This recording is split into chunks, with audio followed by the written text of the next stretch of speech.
when the weather can't make up its mind.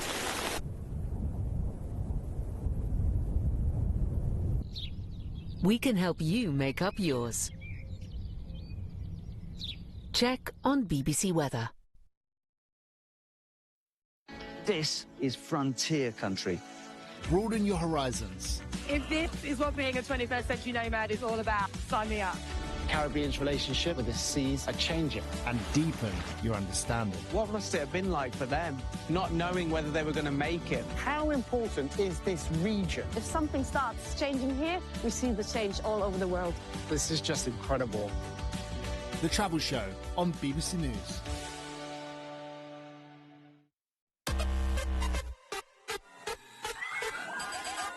This is better known to you and me as a flying car. This is not your typical farm. It's food of the future. A highly secure facility that monitors foreign governments' attempts to destabilise democracy. Why are we so suited and booted for this task? The idea is to learn more about how volcanoes behave so that we can better predict eruptions. This is a prime location for big companies to show us their latest products. I'm going to go in and have a look. Using technology, distribution is now 98% efficient. This is the potential of electric power in the marine industry. Can we fire it up? Once we close the doors behind us, no one can hear you scream. I better not touch it anymore. This is one of the most incredible things I've ever done. I'm exhausted. Yeah. Tech Now on BBC News.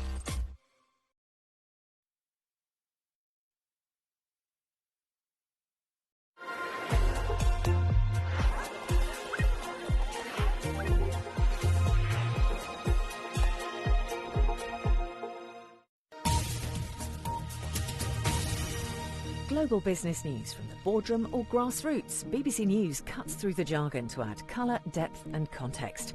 With live reaction from Wall Street and Asia, studio interviews with top CEOs and the latest innovations in technology. Talking Business. Hello and welcome to Talking Business. Here's what's on the programme this week. Too much tourism. Protests are heating up as the big holiday season takes off. Politicians are introducing new taxes and restrictions on holiday lets and visitor numbers. So how can the travel industry avoid being a victim of its own success? I'll ask the president of the World Travel and Tourism Council about their new plan to tackle the problem. And the boss of one of the world's biggest home swapping platforms. He tells us about other ways to travel. And later in the show, is it a bird, is it a plane, or is it AI? As the latest instalment of Superman lands in a cinema near you, we'll assess how artificial intelligence is changing the film industry. I'll ask the man running the festival dedicated to its use. Wherever you're watching, welcome to the programme. Now, it's been 60 years since the package holiday was born. Companies like Thompson and Thomas Cook created hassle-free travel, combining newly affordable airfares with hotels in sunny destinations. But 6 decades later, a lot has changed. People living in popular tourist destinations are demanding change. From Barcelona to Venice, locals say tourism is wrecking their way of life, making homes too expensive, overwhelming infrastructure, and making their lives a misery. So has modern tourism become a victim of its own success? And what can be done about it? In Mexico City, where recent protests turned violent, the president herself has weighed in on the issue. Buscar los mecanismos de regulación. Regulatory mechanisms should be sought so that living in these places does not become more expensive. Because in fact, particularly in tourist neighbourhoods in Condesa and Roma, there is already a lot of real estate speculation derived from Airbnb rentals and all these digital platforms that rent out properties. The rise in the city's cost of living can't be allowed, let alone what is called gentrification, which is the expulsion of people who have lived there for many years, but the high cost of the area ends up driving them out. One target of many protesters is the short-term letting platform Airbnb. We asked the founder of the company last year if he thinks the company's adding to the problems that locals face in some popular cities.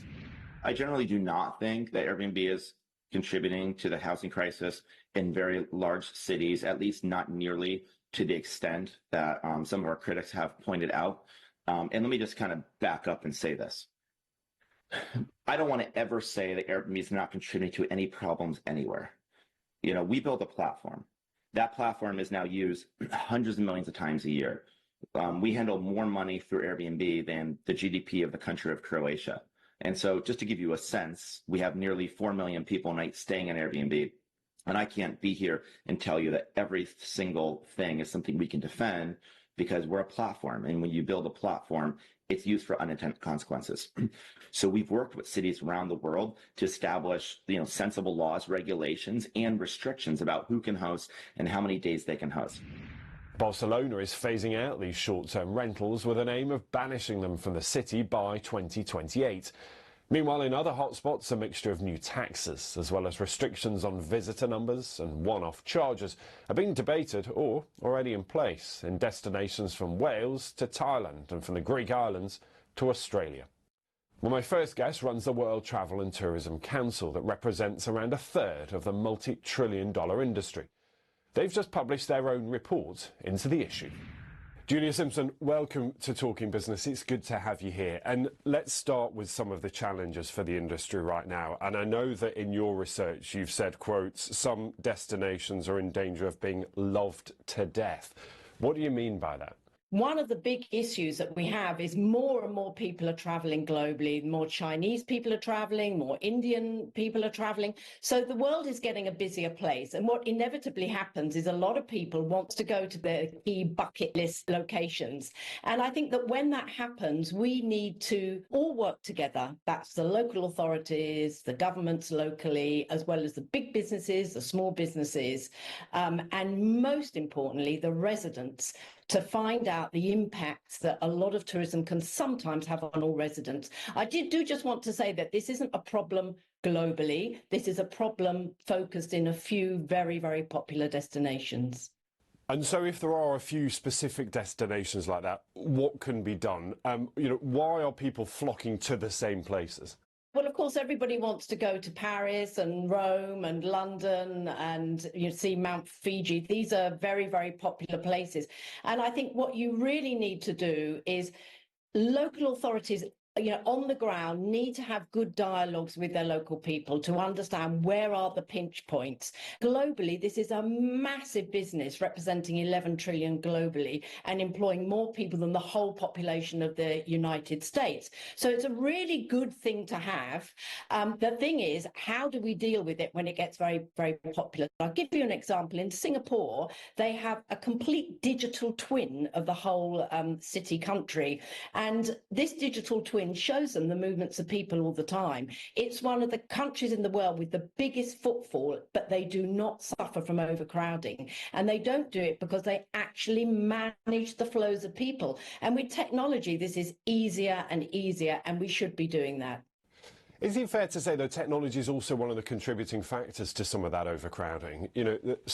Everyone wants that same photo for their social media. They want that snap, that beautiful sunset, or that great historic monument. They all want the same one, and they've seen it online, so they go and find it. I agree with you. I went with my daughter to Paris last year, and really, I was only there to act as a photographer, because she had watched Emily in Paris and we had to do the whole Emily in Paris shots. I mean, it is extraordinary, the power of some of these big programs to influence the way people move around. But then when that happens, we really have to understand the impact on local residents. We have to be respectful and we have to try and avoid those key times. And the residents also know often that travel and tourism does bring jobs. It does bring benefits to the economy. Also, interestingly, travel and tourism contributes about 10% to the global treasury in terms of revenue taxes. And these are taxes from the private sector. Well, what we're saying is use some of those taxes that you have benefited as a government to speed up some of these infrastructure problems. Yeah, and that's the challenge, isn't it? It's about getting that balance right between people who live there, the residents, and those who are coming just for, tourism from overseas. And we've seen a growing number of protests around the world, particularly on some of those Spanish islands, but even those in Mexico lately, some of those turned violent. I mean, how do you get that balance right to make sure that locals are able to benefit from that influx without it being too overwhelming? You need to have a table where all the stakeholders get round there. And then this is what's happening very well now in Barcelona. I know we've seen the demonstrations in Barcelona, but what they've done rather brilliantly is they sat down with the local people and said, what benefits do you want to see accruing from travel and tourism? And a lot of them have said they've got a fantastic music concert hall that they want to be at, but they know that it kind of needs cross subsidies. They said, okay, well, if we're getting monies in from tourism, we will make sure that that concert hall has those subsidies. They're very powerful believers in their own language, Catalan, as we know, very proud Catalan speakers. They want to ensure that some of the monies from tourism can actually support that cultural heritage that they've had. And then if local people see that, that will be beneficial. The other big thing is housing. Sometimes tourism gets blamed for lack of local housing. And generally, this is not correct because there's very many different reasons for pressure on housing, as we all know. It is complex. But again, if you sit down with local residents and understand what is going on, then you can have that debate. But I absolutely believe there is room for traditional hotels. There is room for companies that run like house swaps. There is room for cruise lines. There's room for Airbnb and private rentals. I'm looking at the numbers the number of tourists in the world is growing. 1 billion more people joining the middle classes before the end of the decade. Of course they're going to want holidays. Of course they're going to want to travel. I mean, how do we manage that growth? What is interesting is there are lots of new places for people to go to. If you look at the fastest growing region in travel and tourism is actually the Asia Pacific. And a lot of Chinese travel within the Asia Pacific area. And there are millions of islands, millions of opportunities for people to grow sustainable travel opportunities for all these new visitors. Governments don't see travel and tourism as a major industry, and it is. It's 10% of the global economy. It's going to be, as I said, worth like $11 trillion. So you would plan for that, wouldn't you? And the countries that do are very, very successful at doing it. Singapore's a great success. Another great example is Iceland. They went full out to get travel and tourism into their country, and they have a lot of tourism per capita, which they really value. But they asked local people, the money that we're getting in from travel and tourism, where do you want to see that go? And a lot of them said, we want to see everything going into conservation of nature in Iceland and proper sustainable policies. And then people feel good about it. So, there are a lot of benefits. Apart from the cultural understanding, my goodness, we're living in a world with a lot of cultural misunderstanding at the minute. And actually travel and tourism is one of the best ways for people to find respectful understanding of other people's cultures. Julia, 5 years from now, will how we go on holiday look radically different, do you think? One thing we're seeing is people are going on holiday for slightly longer periods because holidays are obviously quite an expensive item. We're also seeing the growth of the single traveller. We are seeing a lot of growth of people travelling off peak. We're seeing the growth of luxury travel. A lot of 3- and 4-star hotels around Europe are being converted into 5-, 6-star hotels. We're seeing a lot of outdoor wellness traveller, whether that's hiking or medical tourism. So I think it's not just here to stay, but there's going to be a lot more travelling around. Julia Simpson, Chief Executive of the World Travel and Tourism Council. So good to talk to you on the programme this week. Thank you. Oh, thank you. Lovely being with you. My next guest says his company is part of a solution to Overtourism. He runs a firm called Home Exchange. It's the world's biggest online platform where people swap homes. Now, the original idea was that instead of paying to stay in a property, you swap. It's now a bit more complicated. You can earn points by letting people stay in your home and then spend those points in someone else's. Emmanuel Arnaud, welcome to Talking Business. It's good to have you here. And talk to me first of all about what you do. How does the business work? We are the world's leading home exchange platform. And it's rather simple. You join to our platform to become a member, and then you can exchange your home with our 240,000 members in 155 countries, which will enable you to stay for free around the world and to host some people from the platform. So in its simplest sense, this is just being able to rent out your home and go and stay with someone else. But it gets slightly more complicated with your points system, doesn't it? Just explain that. When you say rent out, we're not a rental platform, so you don't make any money. It's really about exchanging. And so the point system is a system that enables you to do non-reciprocal exchanges. So a reciprocal exchange is pretty simple. Ben, I'd love to come to London. You'd love to come to Paris. You come to my house, I come to yours. But let's suppose I'd love to come to your house and you would much rather go to the US.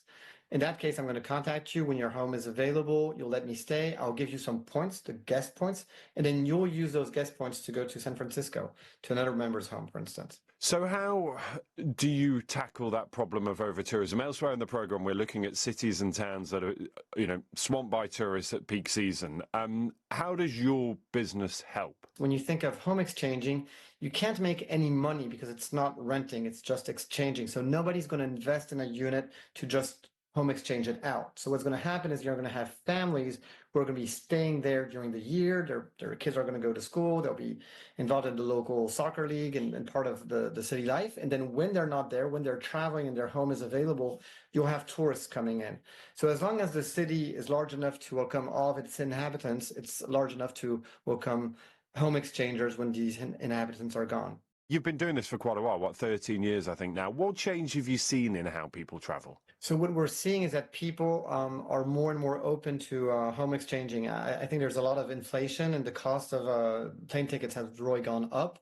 And people are, by and large, more convinced that sharing might be part of the solution. They think it's the smartest way to save some money.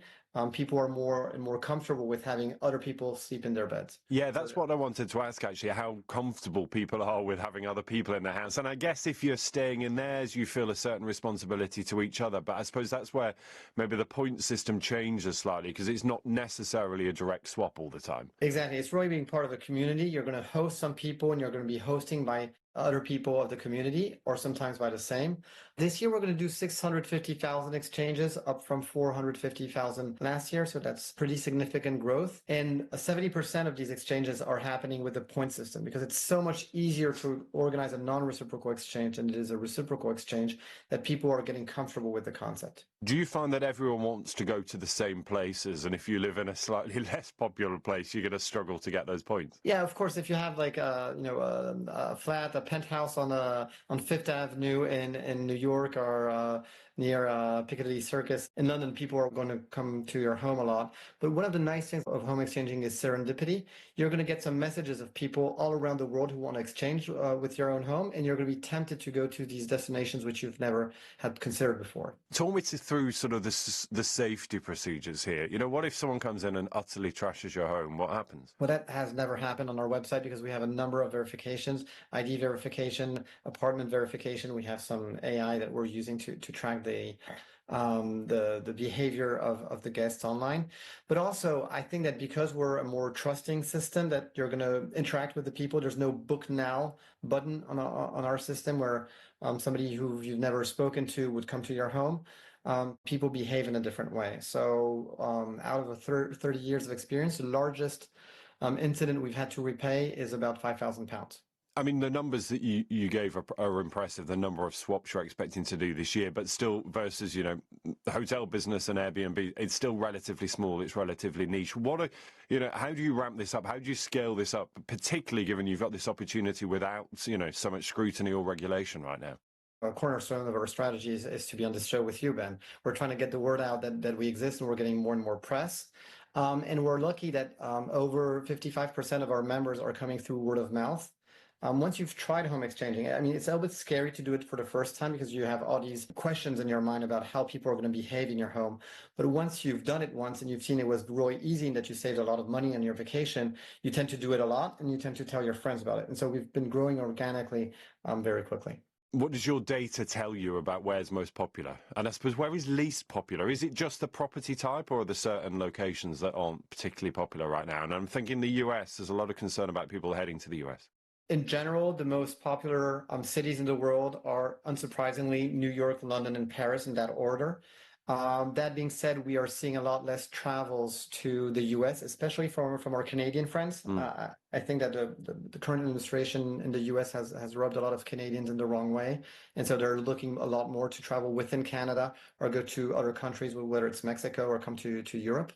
That has certainly been our observations since January. Emmanuel Arnaud, thank you for being on the programme with us this week. Thank you so much for having me. Now, summer isn't just the season for tourism. It's also when those big blockbuster films hit cinemas around the world. But how is artificial intelligence changing the face of film? We'll find out after the break.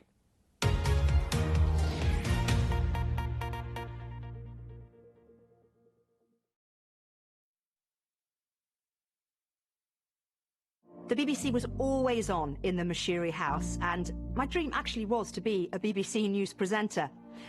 I want to be for others what the BBC was for us, a trusted source of stability and hope. For me, trust is about presence, about fostering relationships all around the world over years. So when a story breaks, we're not chasing a lead, we're already there.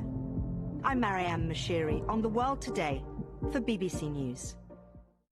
Thousands of people have come here to the centre of Seoul this evening. They have come to celebrate the newly elected president, Lee Jae-myung. He's been firing rubber bullets at the direction of the crowd, and it shows you just how volatile the situation is. We're seeing scenes of destruction like this one across Mandalay, and the reality on the ground is there just aren't enough pairs of hands. Given the scale of the attacks we've seen over the past 48 hours, it doesn't feel like we're in ceasefire territory. There when the story breaks, BBC News.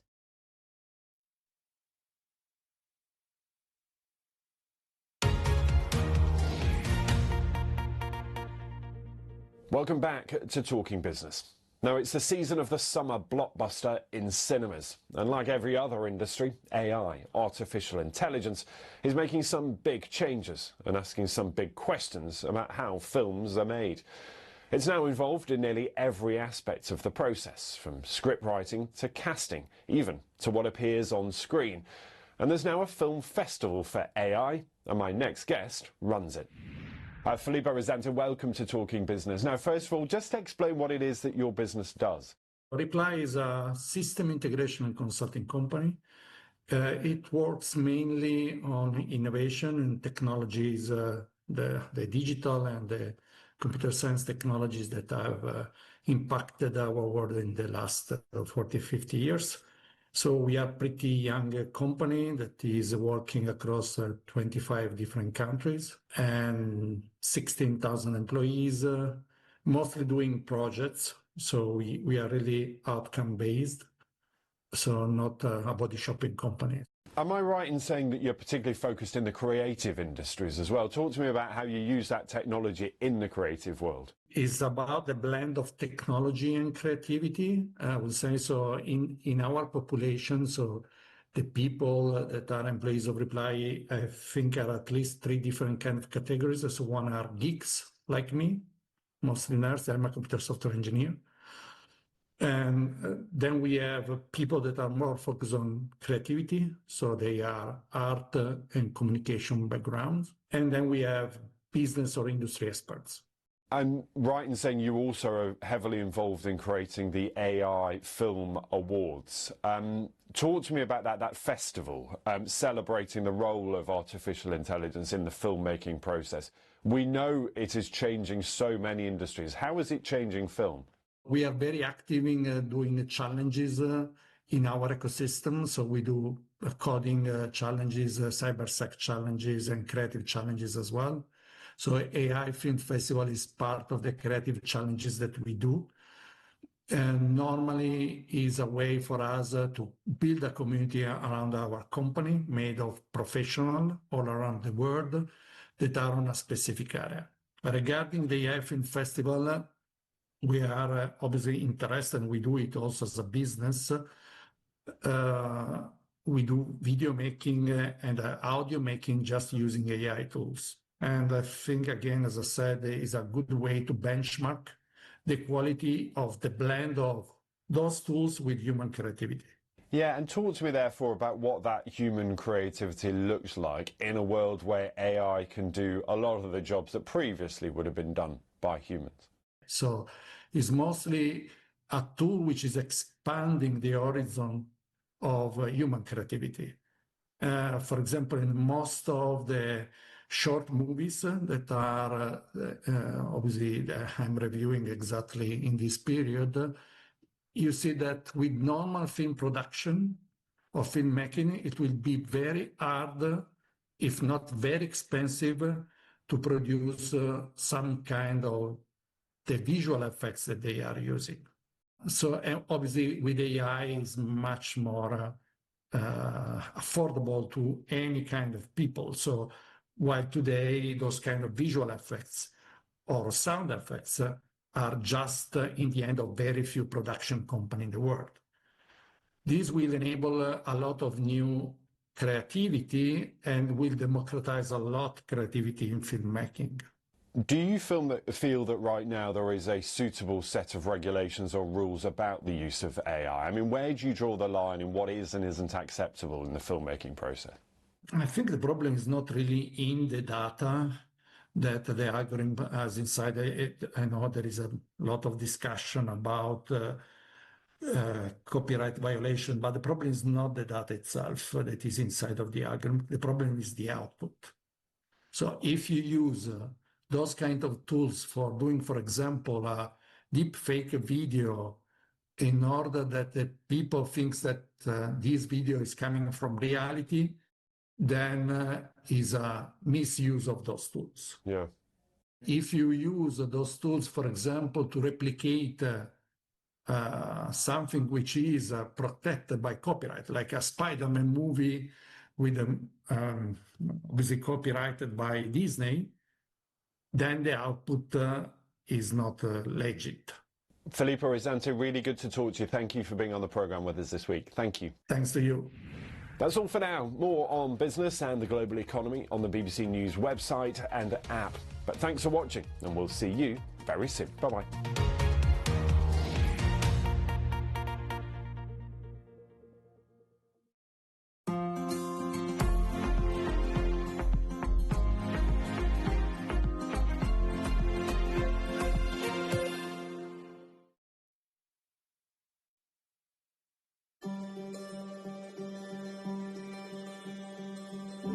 We're urging the health authorities to start regulating baby food, at least from 0 months to 36 months, the most critical time.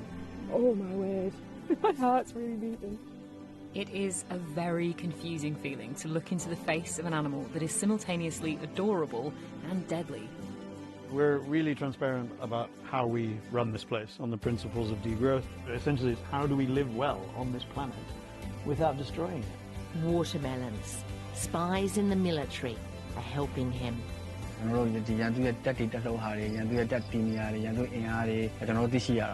When people need help, single parents, they don't think, oh, I'll just move in with my best friend who's also a single parent, but I don't know why. Inspiring short films from the BBC.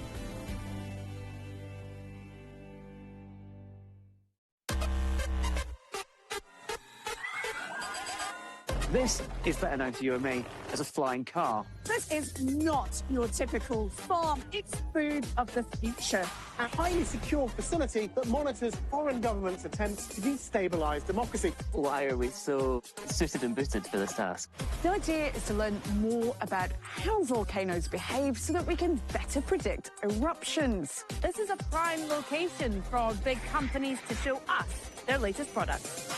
I'm going to go in and have a look. Using technology, distribution is now 98% efficient. This is the potential of electric power in the marine industry. Can we fire it up? Once we close the doors behind us, no one can hear you scream. I better not touch it anymore. This is one of the most incredible things I've ever done. I'm exhausted. Yeah. Tech Now on BBC News. Police searching for a missing couple and their newborn baby have released a CCTV image that they believe to be of the mother. A nationwide manhunt for a couple on the run. Please come forward. This is about the baby. The couple are an unlikely pair. One is an aristocrat with close royal connections. She's not like her family members. She's kind of like the black sheep. All of a sudden, I'm hearing she's on the run and she's missing with a new guy. That was a total shock to me. And the other, her partner, is a convicted rapist. He was convicted and spent time in prison for significant offending in America. They are besotted with each other. They are absolutely a unit, to the extent that they prioritise each other over their children. Where's your child? But the desperate search ends in tragedy.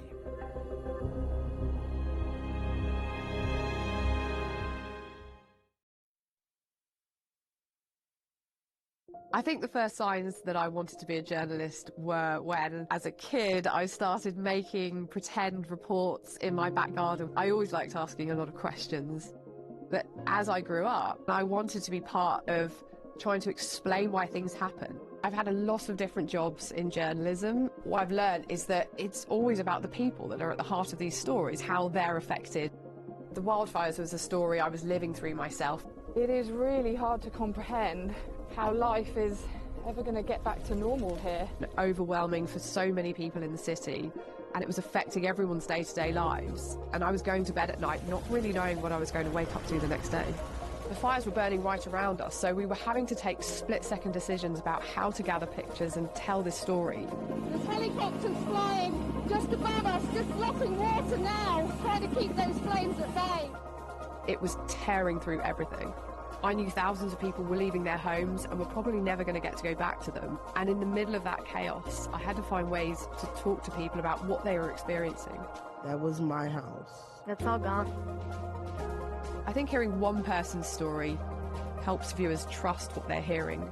Because when you can empathise with one person's experience, it helps you get an understanding of the bigger picture.